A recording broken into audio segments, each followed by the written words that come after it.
the beginning there was darkness. Perhaps this is metaphor, we will never know. What is known that from this darkness light was created. There is not much to tell about this part of the story. That is simply because no one was around to make record of what happened.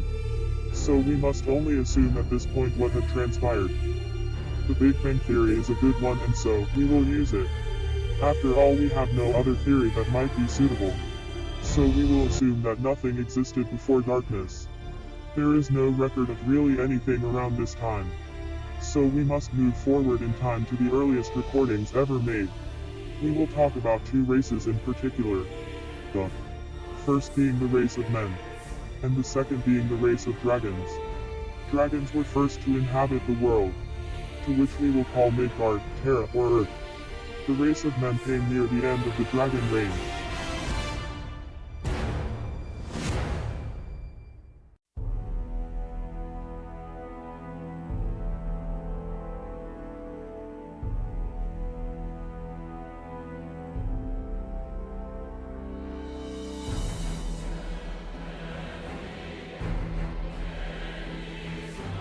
It all goes back to the beginning. To the most ancient of species known in the galaxy.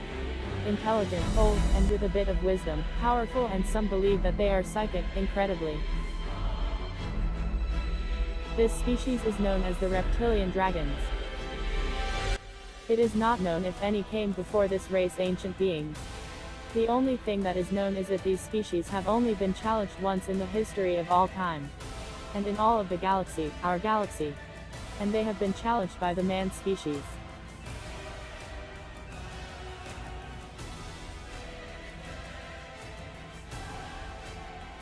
Almost all races in the galaxy have succumbed to the mighty empire of the dragons. They have all been enslaved.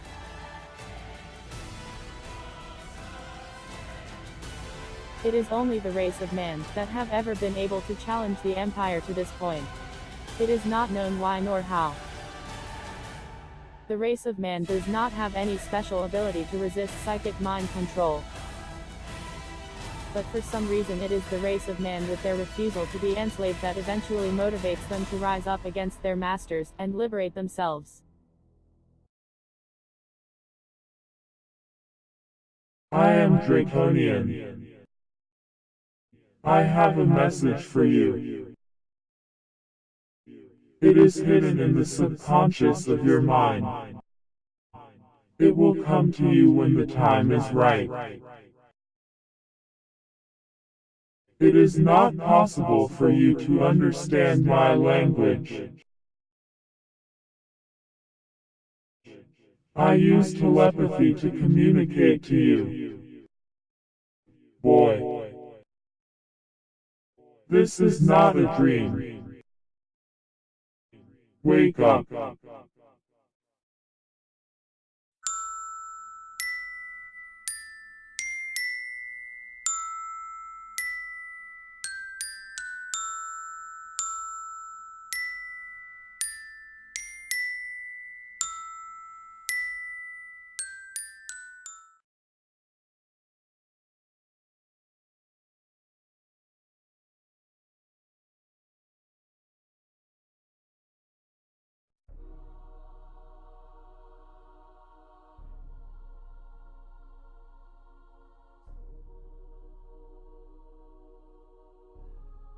The boy entered the room, the smell of burning incense overwhelming his sinuses. He did not like this, not at all. Ahead of him there was a person, sitting next to a table in a chair. It was difficult to tell exactly who or what he was about because this person was cloaked in red robes. As not to forget the reason the boy had come to this place. He began to doubt whether, or not, he would find the answer he sought. Suddenly, the person lifted their cloak revealing their cover. You resemble that of an older gentleman, human-like, very human. Actually, he was an old man. Come here, child, don't be afraid. This is exactly what the boy anticipated. This old man was no different than any other self-proclaimed fortune-telling psychological mind reader. What does he know anyway? The boy continued to walk his predestined path, then he stopped, hesitating, to look back at the old man who just spoke. Finally, having been overwhelmed by curiosity, the boy just had to ask. Who are you? And why do you beckon me? The old man, with eyes wide, lifted his head, fixed his gaze on the boy. He answered like a smart aleck riddle. I am who I am. The old man, pausing for a few seconds, continued. I have a message for you. The boy had a puzzled look on his face. Of course, one would expect a manipulating fortune teller to say such thing. So the boy figured he'd play along. I wonder what his motive is. The boy thought to himself. This old man could not possibly know what I'm looking for. He asked the old man. Do I know you, mister? Will you tell me this message that you have for me? The boy watched as the old man unveiled his cloak entirely, revealing his true nature. Knowing that this must be some sort of trick, the boy could scarcely believe his own eyes. Now standing before him once in the image of an old man had now morphed into a creature of reptilian nature. A large reptile humanoid about 8 feet tall, now stood in front of the boy. The boy tried to speak, but could not. He tried to move but could not. He was paralyzed, only his sight and his hearing were still functional. What is this? He thought to himself. I cannot move. The reptilian creature began. Be still, boy, and pay attention to this message that I must give you. The large reptilian creature had just spoke to him. But how was this so? The creature did not move his mouth nor did he make any sound. Fear is the weakness of your kind. If you fear, you will be consumed by the dragon. Fear is what makes it easy for us to control your mind. The boy struggled to speak, but could only murmur as the reptilian creature continued with his mind tricks. If you wish to speak, you must remove your fear. The boy continued to struggle, but to no avail. The reptilian creature was relentless. Don't fight it. You must accept what stands before you. Let go what drags behind you. Embrace what comes toward you. Do not be afraid. The boy began to calm down, and he ceased to struggle. Why are you doing this to me? The boy asked the reptilian creature now that he was able to speak. The reptilian creature continued to use his psychic telepathy on the boy in order to communicate, delivering the message. I have revealed myself to you because you must know the truth about what I am. A moment of silence passed, then the creature continued. Some of that I've already told you. You will not remember because I have hidden it in your subconscious mind for later recall. I am Draconian. I represent a fifth column of Draconians. You cannot possibly understand my language when I am in my original form, which is now why I use telepathy to communicate to you. The Draconian creature no more back into that of an old man. And now the boy was released from his paralyzed state. The Draconian, now in human form, began to speak in the common language of humans. He continued delivering the message. This world in which you live was originally inhabited by a race of reptiles. A long time ago, a war between the race of men and the race of reptilian creatures had spread wide across the galaxy. The boy interrupted with a question. What is a galaxy? The old man, realizing was is not familiar with anything outside of his own realm, had to rephrase his statement. That's not important. The man stopped to think how he would put into words his explanation. He pointed a finger up in the air and said, Our galaxy is the entire world in which we live, and it includes everything that you see in the night sky, lights of the stars, the moon, and so on. The boy interjected. It is where the gods exist. The heavens. The old man was a bit puzzled but not surprised with the boy's statement. There aren't any. The old man stopped his statement as not to confuse the boy any further. It would take too much time to explain everything. So the old man just said, It's not quite as you may think, but yes, that is where many believe the gods exist. Now continuing the message. The old man continued to speak. This world in which you live was not excluded from the war that started in the galaxy, or as you say, the heavens. The only difference is here, in this world. The civil war that broke out between the dragons. The race of men had been enslaved here, by the grace of Draconians. But the race of men have a strong will, if enslaved, will eventually rebel against their masters. This ability is only unique to the race of man, as they cannot nor should not be enslaved indefinitely. There is more to the story that I have hidden within your subconscious memory. It will come to you when the time is right. You will know why I have told you the story. And you will know why I seek to aid you although I am your natural enemy. The boy started to speak, but was cut off by the old man. You'll have many questions, I know, but there is no time. Here are my final words to you. Magic is not supernatural, it is not real. You may use it, but don't believe in it. Don't try to understand now. It will be too much for you, just remember my words. And now I mark you with the claw dragon. The old man reached over with what looked like a stick, scratched the boy on his left hand. It left a mark which looked like a brand. It was 3 scratch marks and it looked like he had been clawed. As soon as the old man had left his friend on the boy, the man had vanished and was gone.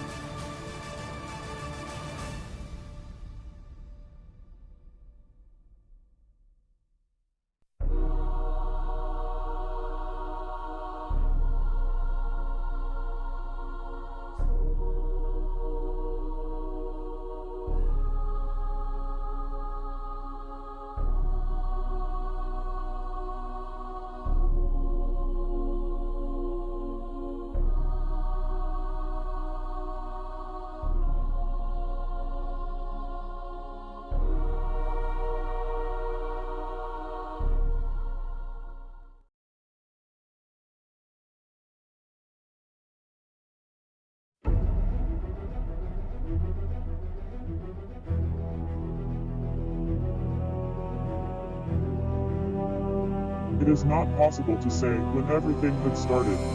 There was nothing around before the beginning. In our universe there was no beginning. Our galaxy, however, is different.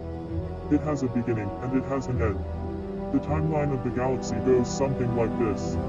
There is one beginning that is always the same. There are many different paths which can be taken at the center, which may lead to many different outcomes in the center. But the end is always the same. If you know how the galaxy begins, and you know how it ends, you can effectively predict all outcomes in its center timeline. But this is only one galaxy, and our universe contains more than 1 billion galaxies. We, the Draconians, were the first to establish an empire in the galaxy in which you exist. And those who exist on your current planet Gaia refer to this galaxy as the Milky Way.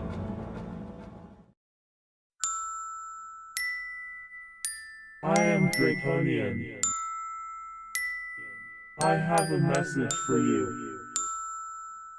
It is hidden in the subconscious of your mind. It will come to you when the time is right. It is not possible for you to understand my language. I use telepathy to communicate to you. Boy, this is not a dream. Wake up.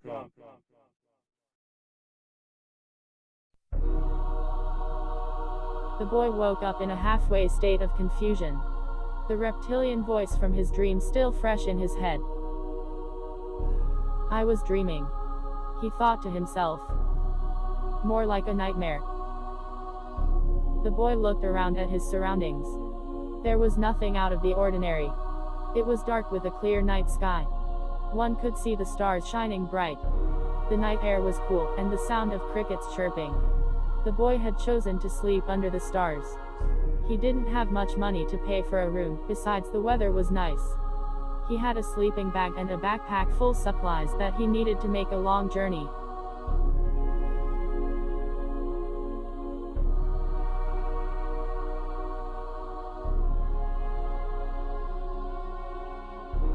It took the boy a while to fall back asleep.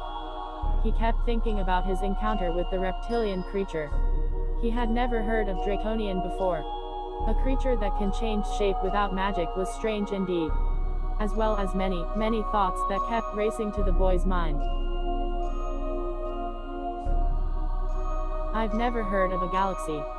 Why would heaven be full of reptiles? I know that people tell me these are trials and I must endure. But I really do not understand. The boy closed his eyes and went back to sleep.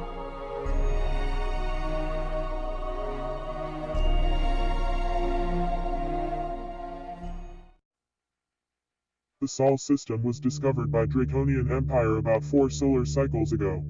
1 solar cycle is equal to that of 26,850 years, 6 months, and 3 days, as would be calculated from the planet Terra.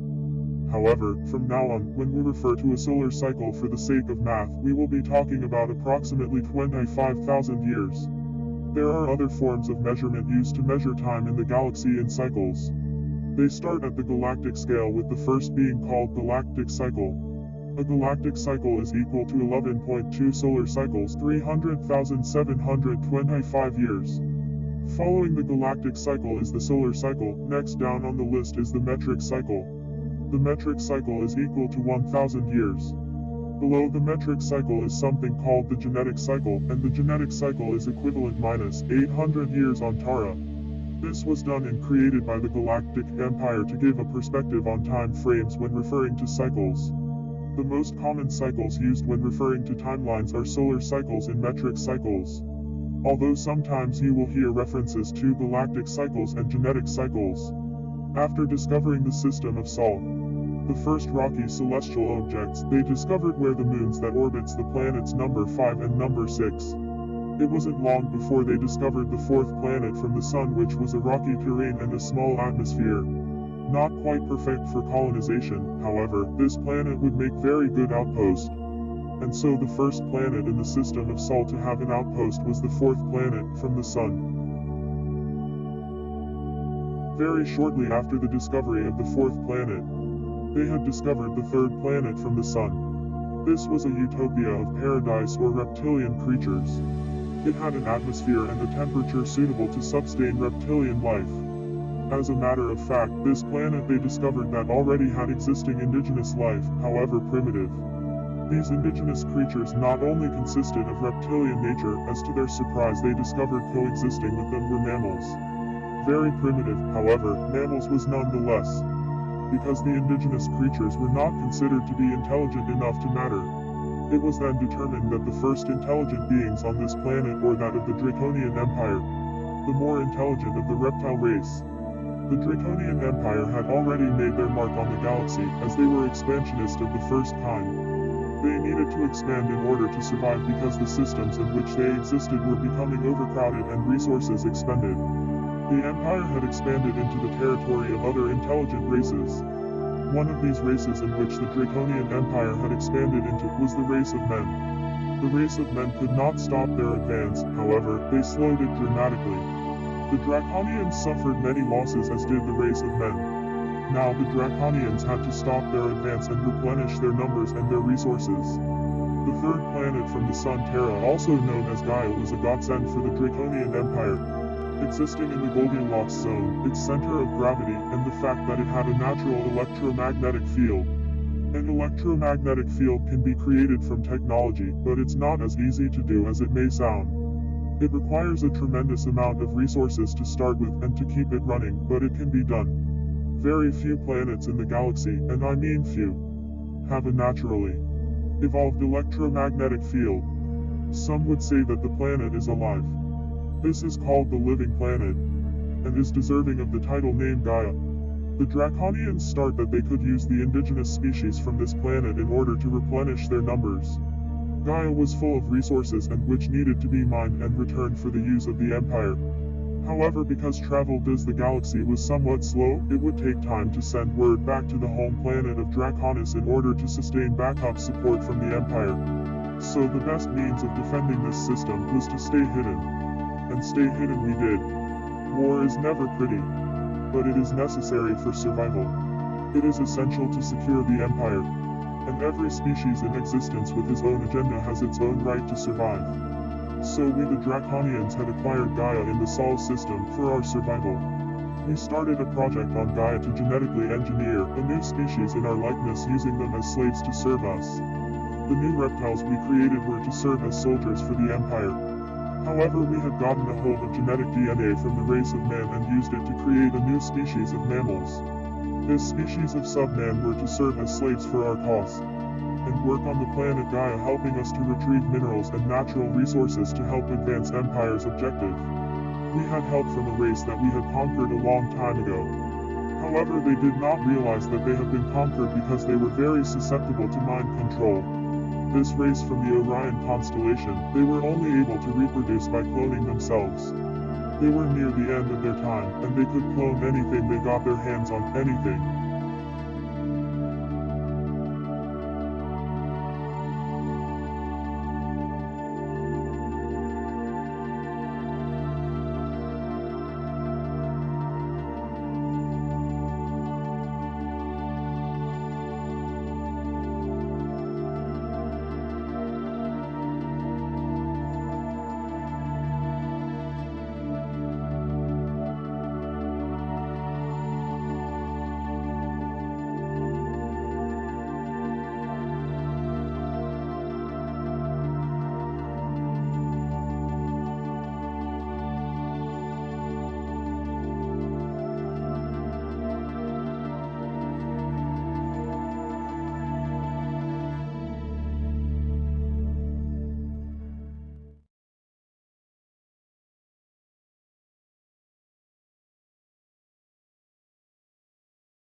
Several years have passed since VanDavear's encounter with the reptilian creature.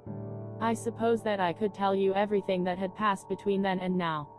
But the only thing significant enough to mention was that, at the time of his encounter with the draconian creature, he was given a gift. Or maybe a curse, depending how you look upon it. VanDavear had learned to use his ability as a dragon mage and by now could take the form of a dragon at will.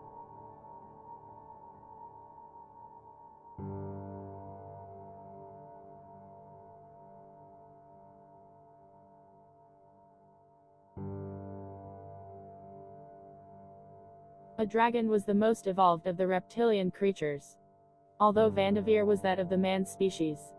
This gift must have been given to him by a very special draconian. VanDavear had never seen this reptilian creature since that day. He will never forget that day, nor will he forget night after night the dreams or so-called nightmares he had. Sometimes the dreams reoccur, but not as often as they used to. He could recall that day as if it were yesterday. He will never forget how sick he was about 2 weeks after that day. The changes that he went through, and he knew it had to have something to do with the mark on his left hand left by the reptilian creature. But when he recovered, he also knew that he was different than before.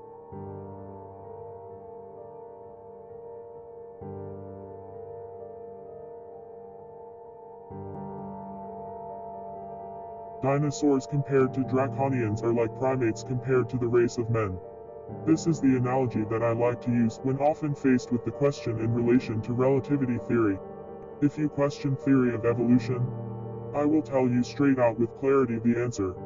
The answer is yes. We did evolve. It is no mystery. Evolution is how every species made its rise in the galaxy.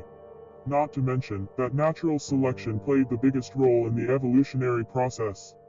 The galactic dragon is ancient. The galactic dragon is huge. The galactic dragon has never left the homeworld Draconians. The galactic dragon has no need, because the galactic dragon can travel on the higher dimensional plane. It is not easy to describe how this is done. The best that I can do to describe is this. It is sort of like traveling from one end of the galaxy to the other side in an instant through a wormhole. Only the collective dragon doesn't use wormholes, nor does the galactic dragon need to physically leave its home world to travel. It is very hard to explain so that you would understand. Very few have discovered this way.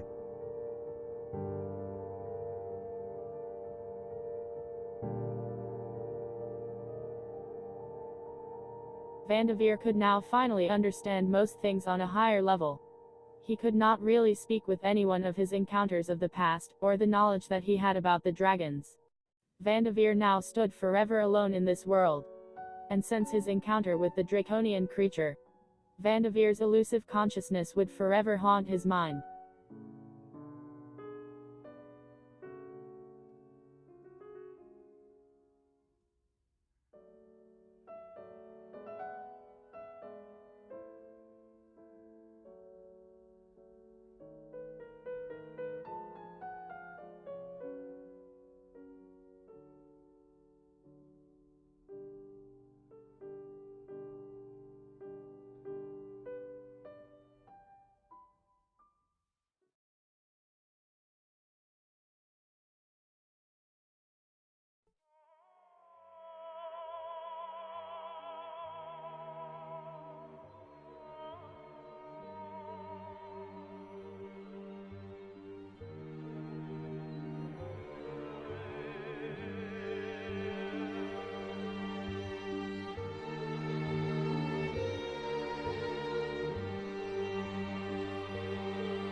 King Foster III now sits on the throne of the great Foster city. This walled city is a center of trade for most of this land. Since founded, the king is the third generation to rule the city.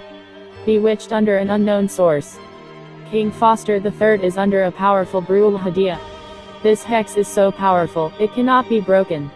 The king is no longer himself. His own daughter the Princess Anne has escaped the kingdom, after being imprisoned for several months. And now her father, the king, has placed a bounty on her head. Dead or alive. Whatever secret she had escaped with is apparently more important in the kingdom itself. For the king has spared no expense to hunt her down and to destroy her before she reaches her destination, wherever that may be.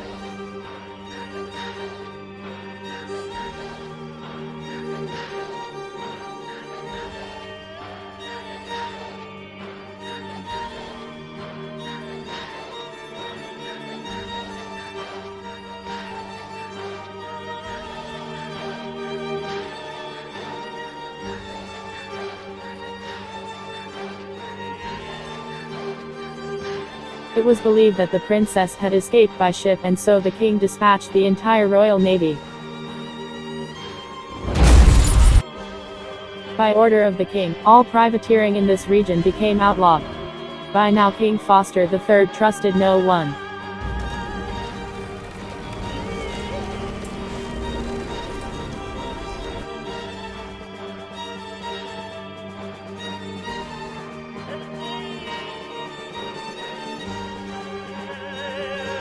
In retaliation, many privateers joined forces against the Royal Navy.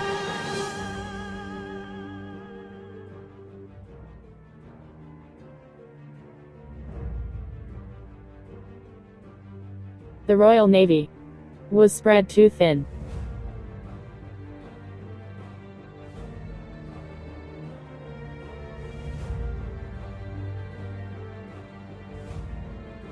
It was a bloody loss to the kingdom.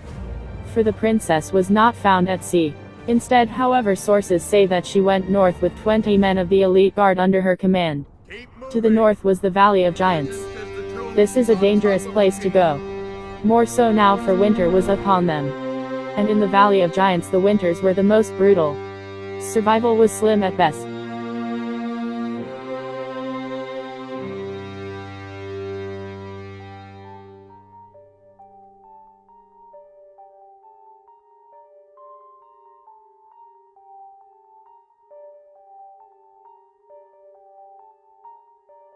Upon her arrival in uncharted territory, the princess ordered 15 members of the guard to remain while she and the others continued into the tundra wilderness. From here she nor any of her guard escorts were ever seen again. It is said that they were overcome by a great dragon. The king, upon hearing news of the loss of his daughter, the princess, he collapsed into a lifeless coma. And he died 3 days later. Thus began the fall of the great city Foster.